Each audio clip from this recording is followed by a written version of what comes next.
시청자 여러분 안녕하십니까? 월간 김종민의 이화진입니다. 전국적으로 많은 비가 오고 있습니다. 외출이나 출퇴근 시 우산을 필히 챙기시길 바라며 빗길 안전 운전하시길 바라면서 오늘 방송 시작합니다. 오늘은 월간 김종민 시간인데요.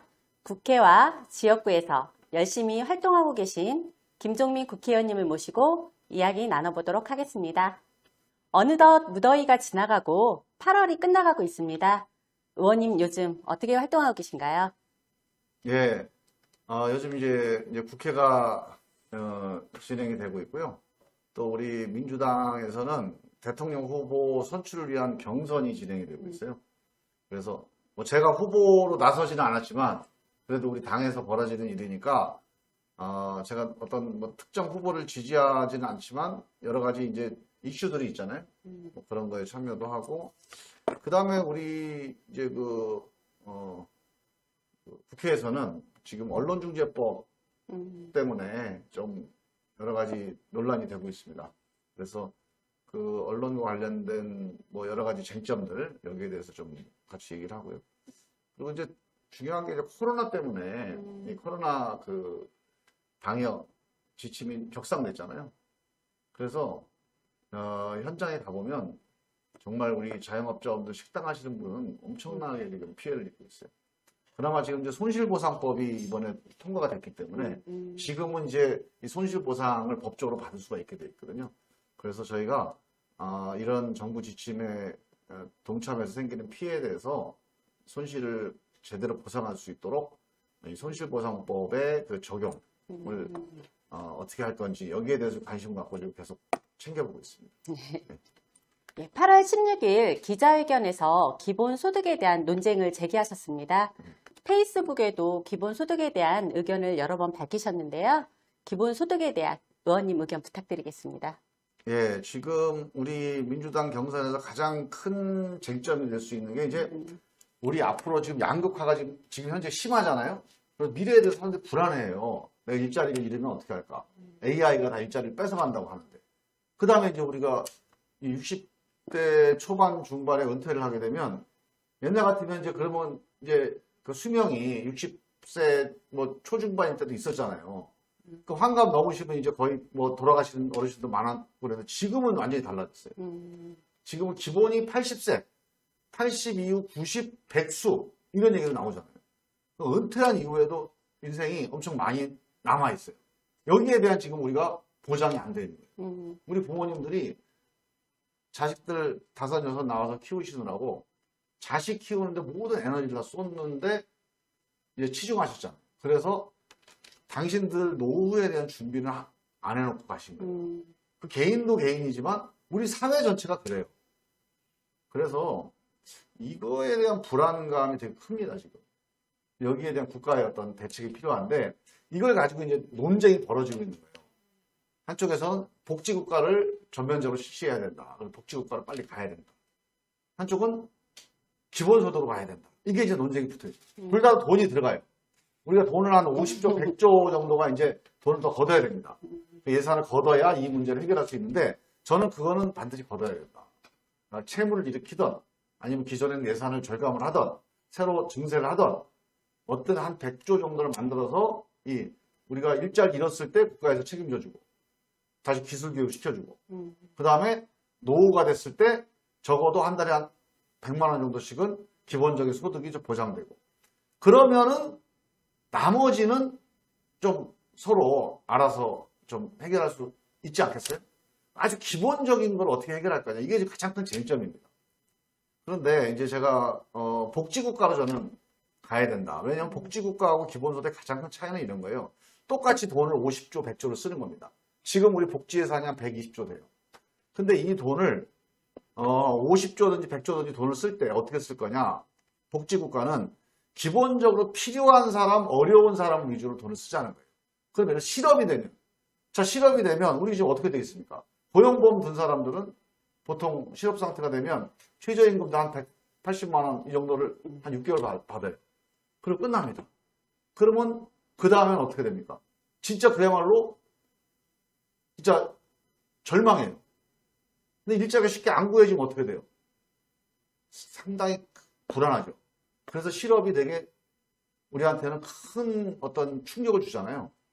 근데 유럽 같은 데 가보면 어디서 해고됐다. 그럼 그 사람들은 그러면 어디 뭐 여행이나 갔다 올까? 편해요. 왜 그러냐면 기본적으로 그 전에 받던 월급의 한 80% 정도. 그럼 우리가 500만 원 받았다. 그러면 582 40 또는 57 35 350 정도를 2년 동안 받아요.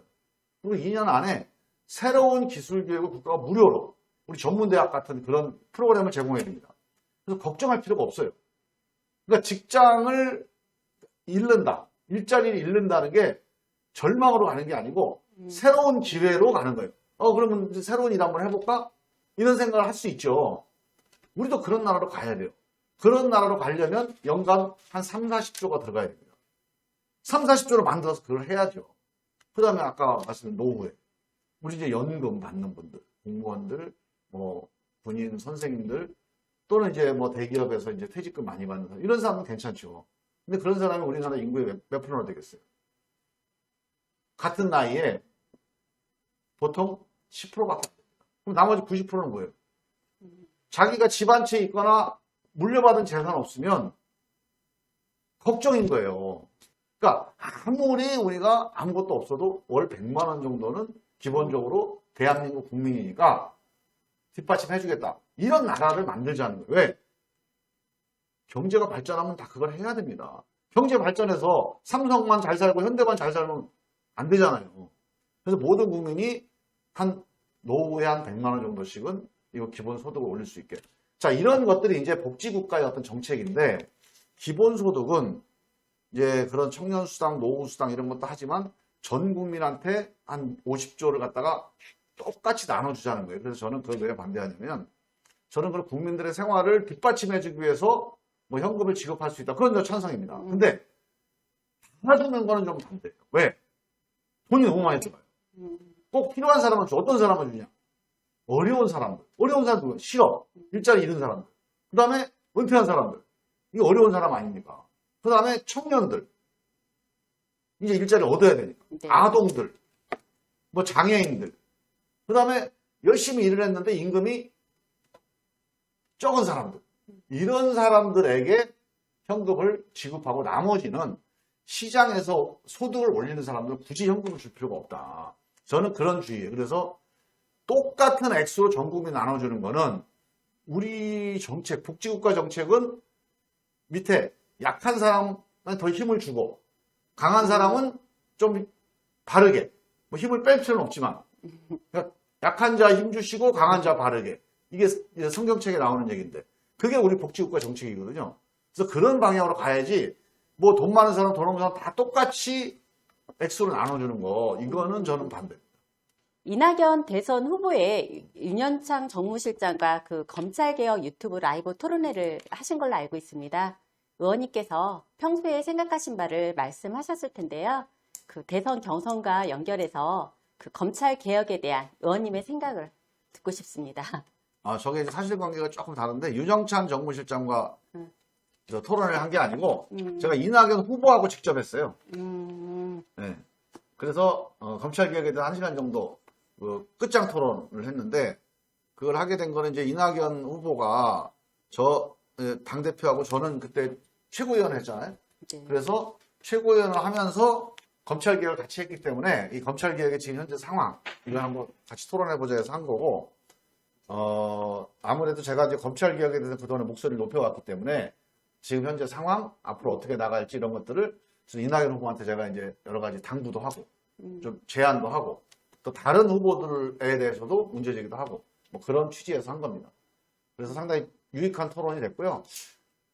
일단 지금 제일 중요한 게 이 수사와 기소를 분리해야 된다. 이게 이제 마지막 남은 쟁점이에요.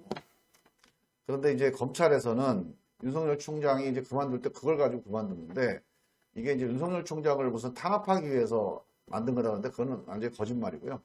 원래 이 제안이 나온 거는 지금 국민의힘 의원들이 원래 법안을 낸 거예요. 우리가 공수처를 만들자고 하니까 공수처 만들지 말고 수사와 기소를 분리해서 국가수사청을 만들어 수사는 거기서 하고 검찰은 기소만 하자. 이게 원래 곽상도 의원. 지금 홍준표 후보도 그 공약을 내걸었어요, 이번에. 지난번 대선 공약도 그겁니다. 그래서 이거는 여야를 떠나서 한 사람한테 권력을 주면 권력은 부패하게 돼 있다. 또는 남용되게 돼 있다. 아주 그걸 우리가 지금 검찰을 보면서 그걸 느낄 수가 있어요. 보통 우리가 검사 그러면 힘이 좀 세죠. 판사만 해도 조금 덜한데 검사 그러면 되게 힘이 센 걸로 알죠. 그 이유가 수사도 하고 기소도 하고 두 개 다 갖고 있으니까 그래요. 원래 수사라고 하는 거는 이게 되게 재량권이 많은 겁니다. 여러분 재판을 받아보시면 판사가 힘이 세지만 판사의 힘은 이런 거 아닙니까? 누가 검사가 기소를 해요. 증거가 있어요. 이걸 가지고 법하고 이렇게 대비해서 어긋난 걸 가지고 판결을 해야 되잖아요.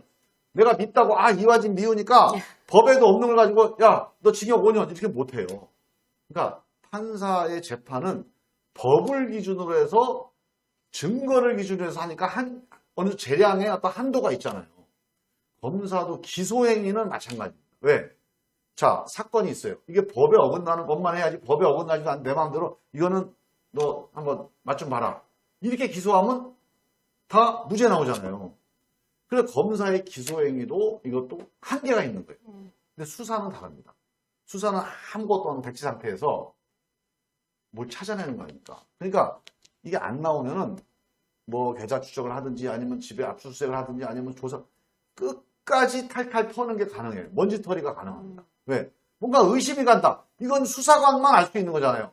수사관이 의심 간다 그러면 누가 압니까 그거를? 그럼 의심 간다 그러면 수사를 계속 해야 되죠. 그래서 이 수사는 재량권이 큰 겁니다. 봐주고 싶으면 내가 봤는데 이거는 보니까 딱 떨어진 증거면 모르죠. 근데 아리까리 하다 그러면 빼놨을 수도 있어요. 그런 사람이 많지는 않지만 그 수사라고 하는 건 그런 재량권이 있는 행위예요.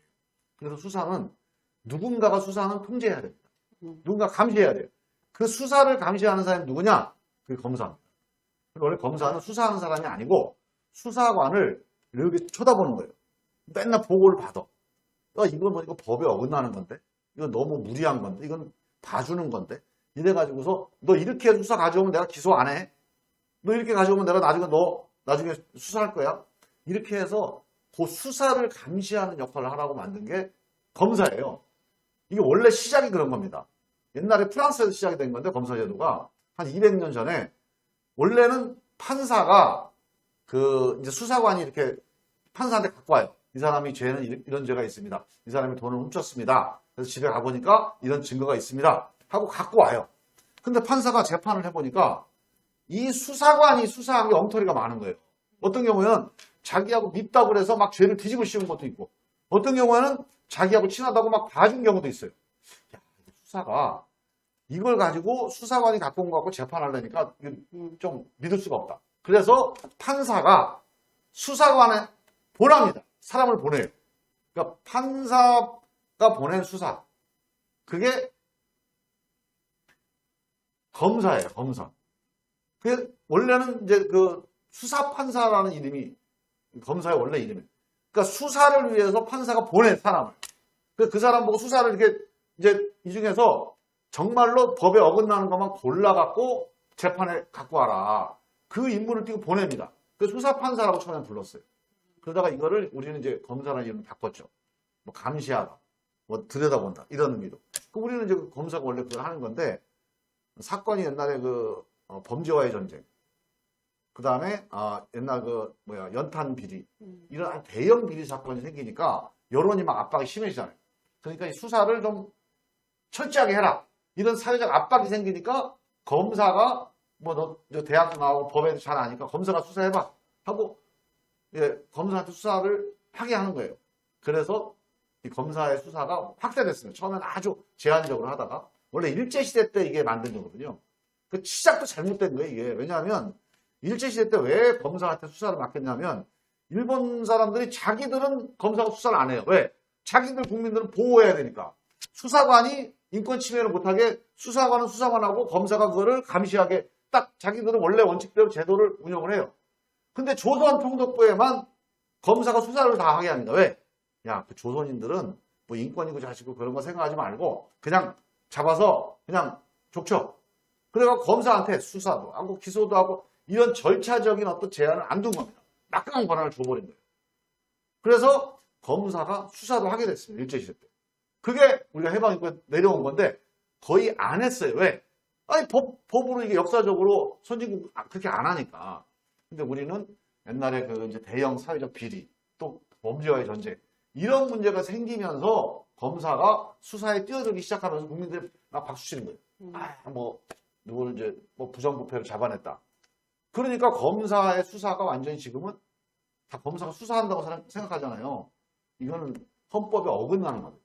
한 사람한테 권력이 집중이 되잖아요. 그러면 그 사람이 주인이 돼요. 원래 국민 주권이잖아요. 국민이 주인이잖아요.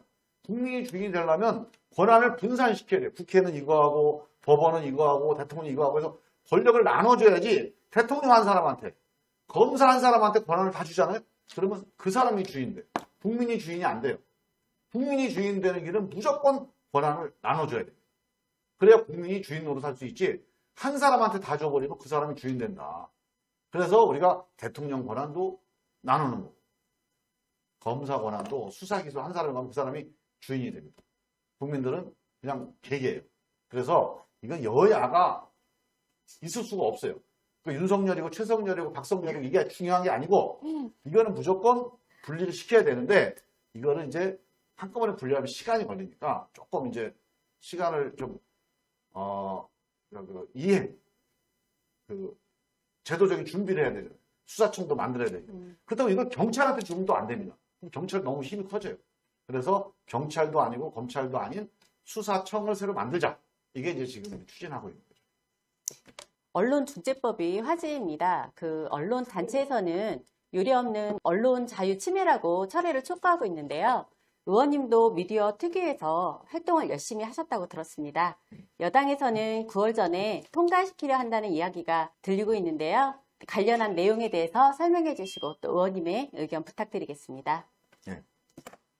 언론중재법은 언론중재법 내용은 이겁니다.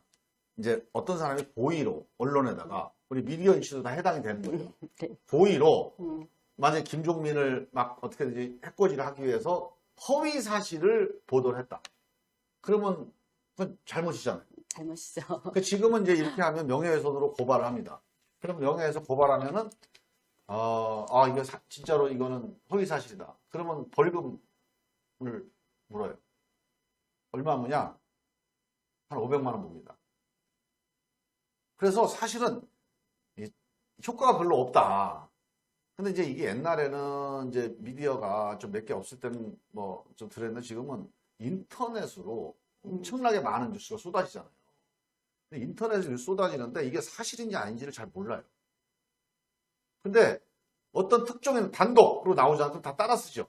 그래서 막 100명이 기사를 써버리면 이제는 이게 사실이 아니어도 해결할 방법이 없는 거예요. 그래서 인터넷 시대가 들어서 난 다음에 피해자가 엄청 많아졌습니다. 어떤 뭐 중소기업 같은 데 아니 망할 수도 있고 식당 같은데요. 만약 가짜 뉴스가 올라왔다. 소비자들이 저 식당에 보니까 무슨 뭐 벌레가 나왔다 하더라. 식당 망해요. 근데 이게 가짜 뉴스라고 생각해 보세요. 이거 완전 끔찍한 거 아닙니까? 이런 일들이 많이 벌어질 수가 있으니 처벌을 좀 강화하자 해서 피해액의 한 5배까지 상향을 시키면 딱 이거 하나 바꾸는 거예요. 그러면 이제 언론인 입장에서는 기분 나쁘죠. 응? 기사를 썼는데 뭐 이게 약간 좀 잘못됐다고 해서 막 갑자기 막 몇천만 원, 막 억 단위로 이제 손해배상을 해줘야 되니까. 그런데 사실은 기존에 있는 이제 건전한 언론, 건강한 언론들은 거의 해당 사항이 없습니다. 평생 여기에 걸릴 일이 없어요. 우리 미디어 이슈 같은 이런 이제 건전 언론들은 이거 걱정 안 해도 돼. 근데 이거는 누군가 의도적으로 누구를 죽이기 위해서 했을 경우, 네?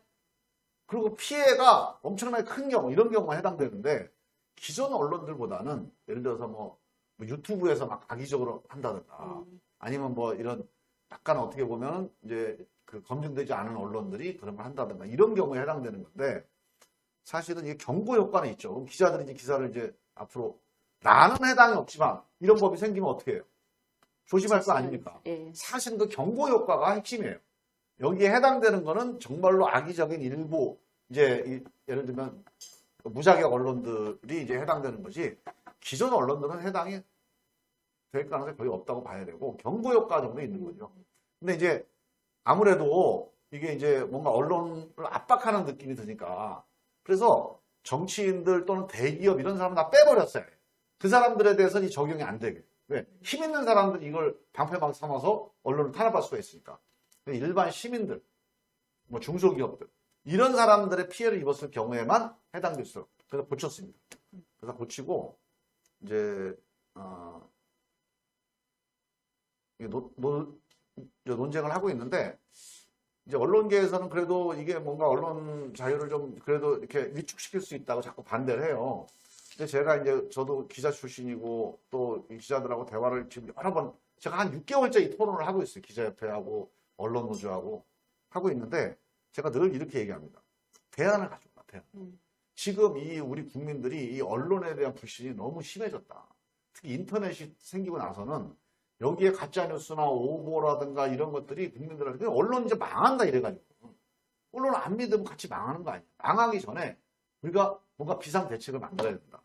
그래서 만약에 이런 법을 통해서 무슨 뭐 징벌배상제가 아니면 그러면 기자들이 자율적으로 우리는 이런 가짜뉴스를 자율적으로 통제하겠다. 그래서 실제로 그런 가짜뉴스가 발 못 붙이게 그런 어떤 환경을 만들면 그러면은 뭔가 대안을 좀 모색을 해볼 수 있는데 아니 그런 노력을 안 하면 그럼 국민들은 자꾸 우리 민주당에다가 왜 안 하냐고 압박을 하고 그럼 우리는 어떡하냐. 그 언론인들이 걱정하는 것도 알지만 국민들이 이렇게 이 언론에 대한 불신 때문에 거의 폭발 직전인데 우리 다 같이 쓰나미다 이거 잘못하면. 그래서 저는 그래서 내가 6개월 내내 얘기한 게 대안을 가져와.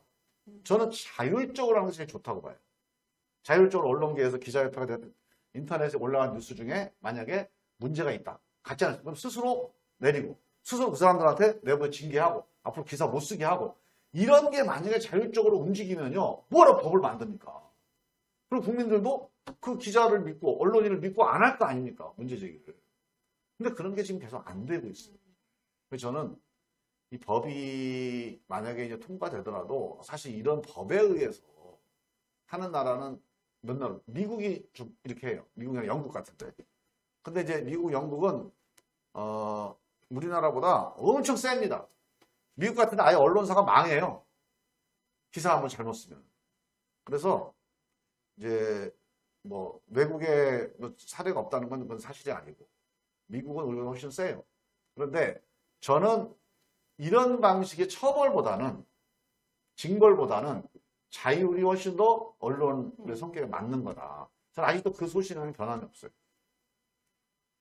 근데 이제 그런 게 안 됐을 때는 이런 어떤 제도적인 장치를 통해서라도 국민들이 안심하게 해야지 지금 이 가짜뉴스에 대한 국민들의 불만이 보통 심각한 게 아닙니다. 그 언론인들이 잘 몰라서 그래요.